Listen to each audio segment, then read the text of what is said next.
Hey everyone, so I thought this would be the perfect opportunity to talk Gua Sha as well as do a Gua Sha tutorial. Self-care is so important. This is a really great opportunity to just learn something new, do something that just brings balance and relaxation and makes you feel good, and Gua Sha is definitely one of those things for myself. That being said, we're going to jump right into it. I am using my dark green Nephrite Jade stone. It's nice and clean.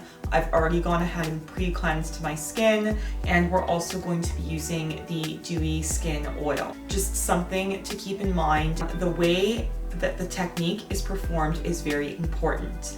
You don't just want to haphazardly start putting this over your face, not having a flow, not having a rhythm. It's really important to understand the protocols and the steps behind them. First and foremost, the actual angle of the stone is going to more often than not be at a 15-degree angle. So there's just enough room, as you can see, for my thumb to slip underneath the stone. And we're utilizing really light pressure. So the lymphatic system is very superficial. We are not using a ton of pressure. We are doing that 15-degree angle with light pressure. You can also use more firm pressure in certain areas. So if we're working the back of the neck, we can definitely use firmer pressure there, which is really great to relieve tension. There's other moves within Gua Sha that we use on the jaw and the masseter, on other areas of the face to relieve tension. Just remember, you're using light pressure.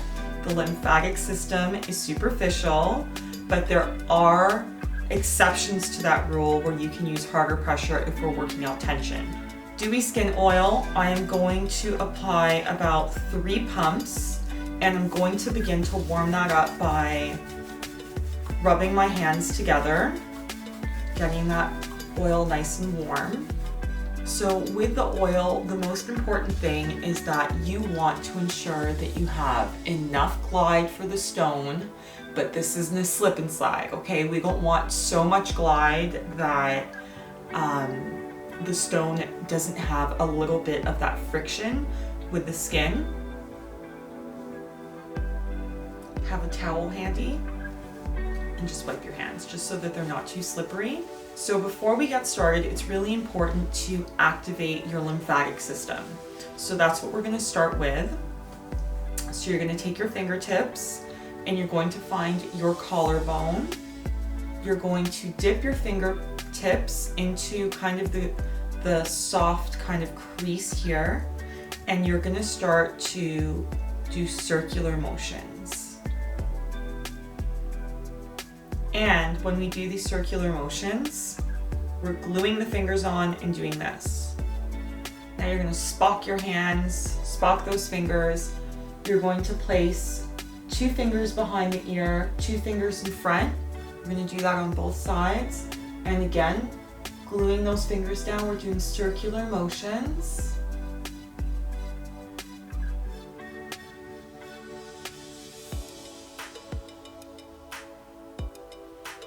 Fingertips again, find that soft fleshy skin, this area right underneath the jaw. So the jaw is hard and then it kind of dips in. You're going to place your fingers here again, circular motions.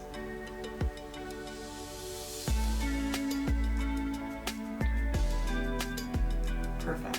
So what you might actually find is as you start and as we go through the process of doing Gua Sha, start awakening our lymphatic system, is you may actually find that it feels like there's a drip or you need to swallow. It's totally normal. It's actually a good sign, so do not fret if you feel you need to swallow. Opening up the neck is very important. So we're going to take our stone.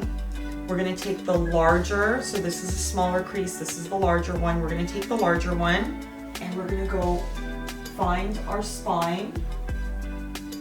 Right? You're going to place the hook, one on each side, so you're kind of like hooking into the base of the spine at the neck, and you're going to go up and wiggle right in the hairline. So up, and again you can apply more pressure here, wiggle. And if you feel a lot of tension and it feels really relieving, then by all means you can work it a little bit more. We're going to take the comb Again, now we're working beside the spine. We're going up the neck, beside the spine, not over it, into the hairline, wiggle. Again, you can use more pressure for this motion. And if you feel any tension or knots, you can definitely work over that too. So we're going to take this larger curved edge of the tool, and you're almost going to kind of hook it onto the back of your shoulder. Okay, so here's your shoulder. We're kind of placing it here, and we're going to work up the neck. So we're kind of working the back still, up into the hairline, wiggle. Again, you can use more pressure for this move. It's really, really great at relieving tension. We're going to work up. Now, something important that I forgot to mention is if you are pregnant, please do not do this particular move. So everything else is a-okay, but you just don't want to do the move here where we're going over the shoulder. This actually feels unbelievable. You hold a lot of tension in the shoulders especially. Now, this is where we're reverting to that light pressure, that 15-degree angle. When we're working the shoulder, when we're working the back of the neck, it's really easy to lose that 15-degree angle. It's just impossible almost to keep it. But from now on, we're gonna try and keep it to the best of our ability. We're gonna take that large curved edge again, peak facing the ear, and we're working down the neck very lightly, and then we're wiggling into the collar, okay? Into the collar we activated, the collarbone, and then wiggle.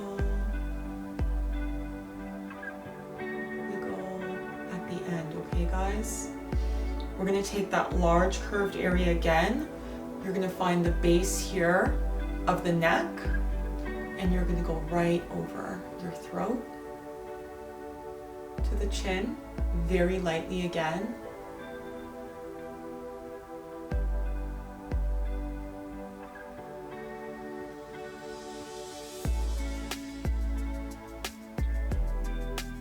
Scooped edge, which is here, we're going to place underneath the chin.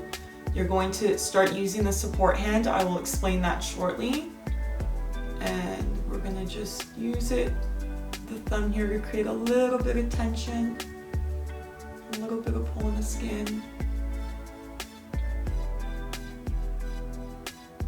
We're taking the smaller edge now, placing it on the chin, and now the support hand, very important. The support hand is meant to create a bit of tautness in the skin as we work the tool over it. So we're not pulling the skin when we do Gua Sha. If you're simply just pulling, you're not going to get the same effective results. So just very gently create a bit of tautness, wiggling at the end, keeping that 15-degree angle. So now we can either take the scooped edge, you could take the combed edge. This is completely up to you. I like using the scoop. We're going to come under the lip, walking that hand to create the tautness.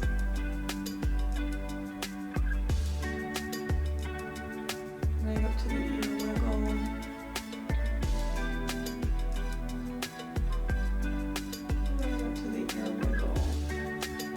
Now we're going to take the larger curved area, we're going to place it right beside the lip, and we're working still beneath the cheekbone, okay? So you're starting up here, to the ear,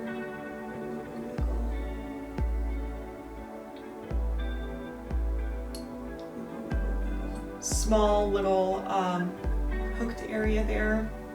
You're going to place the tip on the back of the ear, the center one in front of the ear, and we're going to start stroking 3 times down to drain. And on the third, I'm going to work it all the way down my neck to my collarbone again.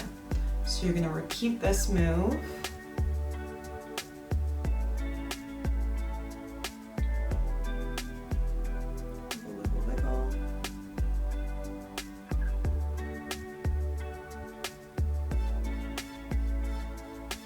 Another variation is, again, doing the same 3 sweeps. Is you can take the larger curved edge to sweep it and bring it down. So you can vary that whichever way the tool suits your contours and your needs better. So next we're going to start working the cheekbone. You can utilize whichever little groove you find fits you best. I think I'll go with the larger one to start. Right beside the nose, we're starting the support hand in place, up to the hairline, wiggle, wiggle, wiggle.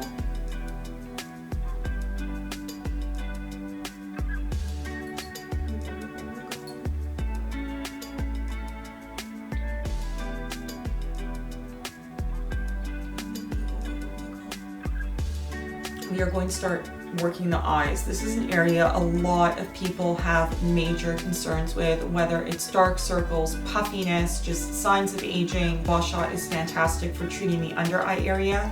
Something to keep in mind before we get started is remember that this area is much thinner than the rest of the skin on our face. It's a lot more delicate, so you really want to ensure you're utilizing that support hand, that you're using light pressure, and that you're going nice and slow. So we're going to start at the outer corner of the eye, placing the support hand, lightly working to the hairline.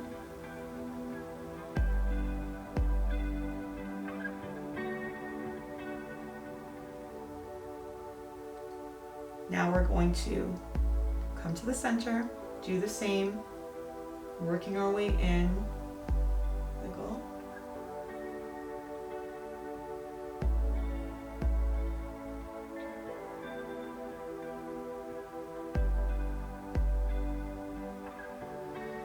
And now right into the inner corner. The moment you have room to get that support hand in, you get that support hand in. Nice and light. Now, if you find that you really struggle with under eye puffiness, by all means, you can focus on this area a little bit more. I will show you a few other moves.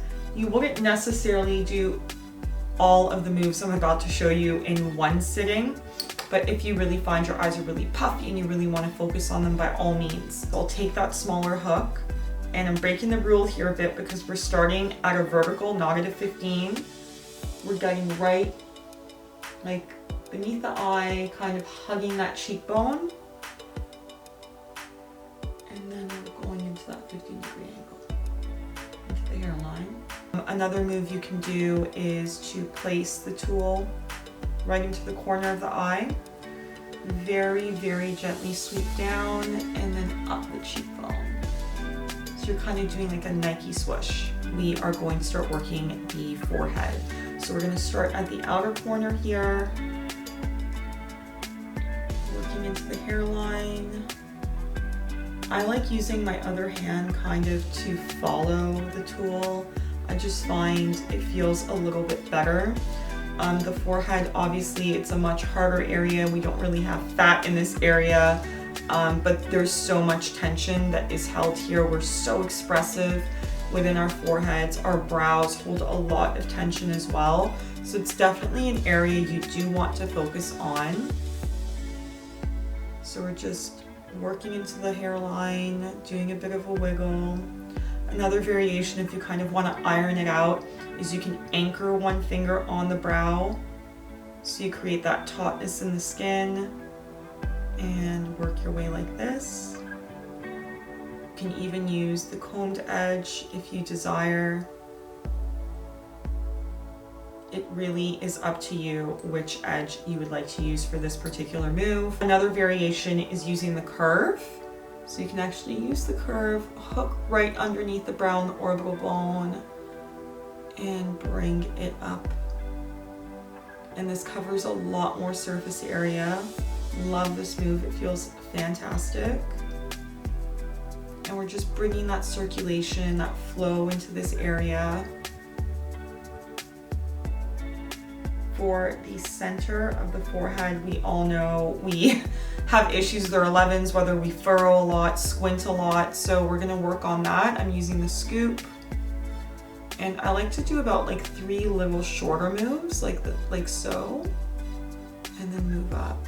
And I'm not really afraid of doing a little bit more pressure right here. It actually feels really good. Hook it beneath and over the eyebrow. You're not putting this into your eyelid, okay? You are hugging the brow on the orbital bone, and we are tracing it out into the hairline. This actually feels really good. You can apply a bit more pressure in this area too. So much tension. You can feel it.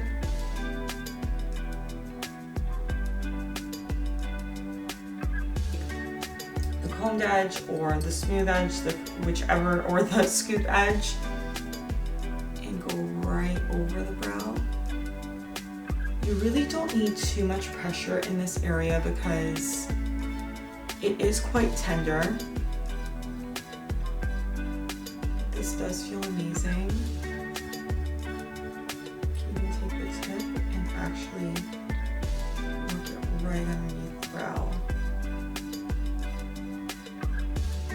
So the amazing thing about Gua Sha is once you start learning different movements, it really does become very organic and very fluid, because you can actually make it what you need to make it. You can make it very bespoke. If you feel there's a lot of tension, if you really want to focus on puffiness, if you really want to focus on the jawline, these are things that as you continue with Gua Sha, as you see more videos and more moves, because these 100% are not all of them, you'll be able to really be more intuitive with the moves that you enjoy doing for yourself. Another really cool move that I love is using the comb edge kind of as an eraser. So if you see any kind of fine lines creeping across or little crow's feet or even down over here, we can erase them. We're going to start at the forehead though, because we just worked this area.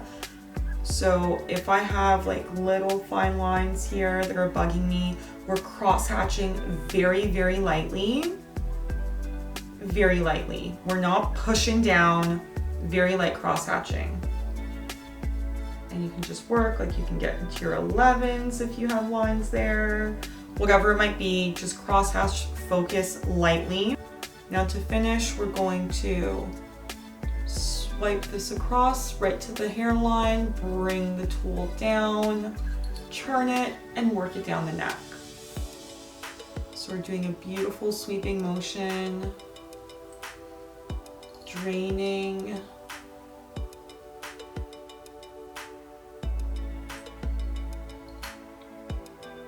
Love this move. It actually feels amazing too.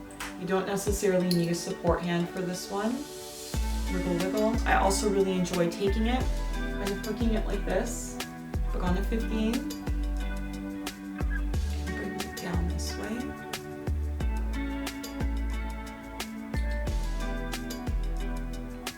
Wiggle, wiggle.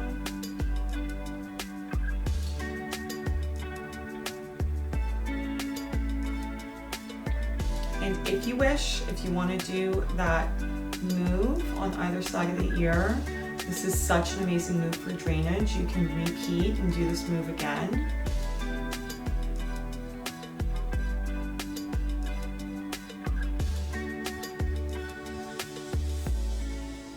And remember that you can also always choose to use this edge instead to bring it down.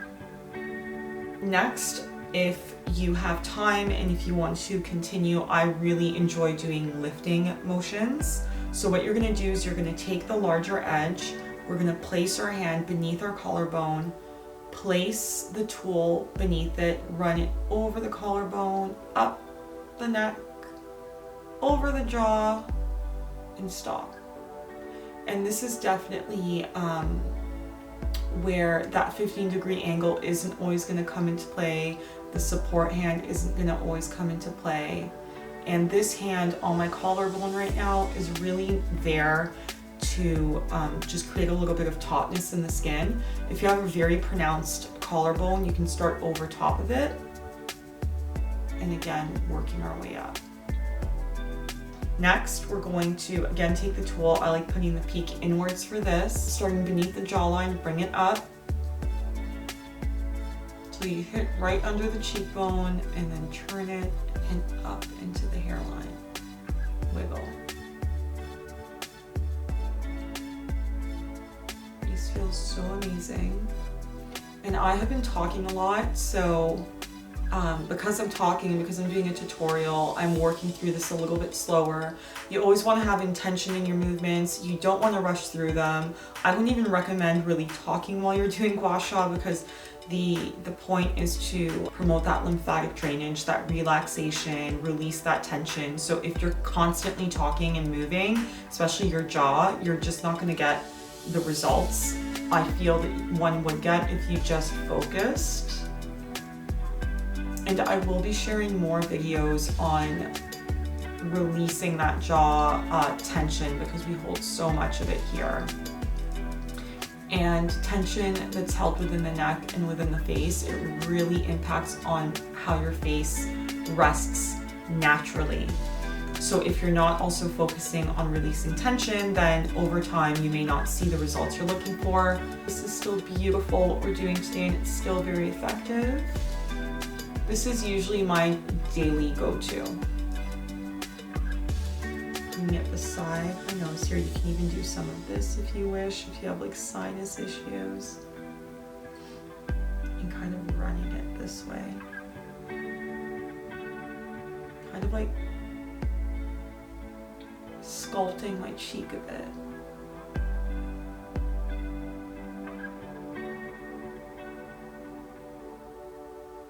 I'm gonna go into the combed edge again. And now I'm gonna focus on my nasolabial folds, any lip lines, cross-hatching, light pressure. Go down into your marionettes. So now we're gonna take the large little edge here, little divot on either side of the lip, lifting over the cheekbone and into the hairline. Something important to keep in mind with these motions with lift and bringing it to the hairline is try to please stay outside the orbital bone. Don't do this, don't pull here. Just like so. You can even do some of these repeating before gliding up. We're really trying to sculpt now. Taking a little scooped edge, bringing it beneath my lip, and doing the same.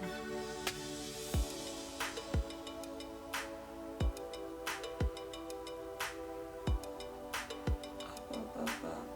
We're lifting, we're bringing everything in an upward direction.